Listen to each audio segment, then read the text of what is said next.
민주당은 지난해에도 당시 이동관 방통위원장에 대한 탄핵안을 발의했었고 이외에도 헌정사상 첫 장관 탄핵안, 검사 탄핵안과 판사 탄핵안을 통과시켰지만 헌법재판소는 단 한 건도 받아들이지 않았습니다.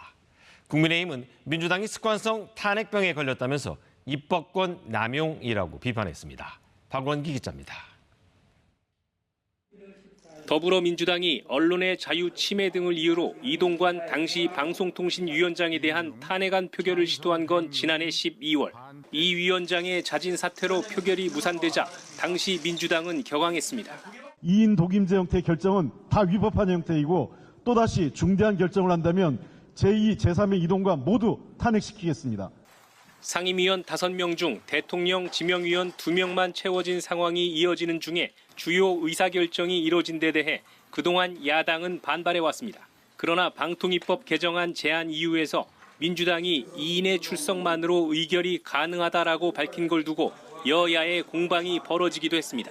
법적으로 전혀 문제가 없다는 걸 민주당이 자인한 것으로 결국 2인 체제 운운은 구실일 뿐 공영방송 장악이 이번에도 탄핵의 진짜 목적이라고 국민의힘은 보는 겁니다. 여기에 민주당이 주도한 헌정사상 첫 현직검사 탄핵 소추가 지난달 헌재에서 기각된 가운데 또다시 대북 송금 사건 수사검사 탄핵 발의를 준비하는 등 민주당이 압도적 의석수를 무기로 입법 권력을 남용하고 있다는 게 국민의힘 입장입니다. 습관성 탄핵병이 한치도 나아지지 않은 채 또다시 등장했습니다. 언론을 장악하기 위한 단계를 차근차근 밟고 있는 것이며 방통위원장 탄핵 카드를 두 번째로 꺼내든 민주당. 22대 국회 전반기 원구성이 개원 28일 만에 가까스로 마무리됐지만 여야의 갈등은 더욱 첨예해질 전망입니다.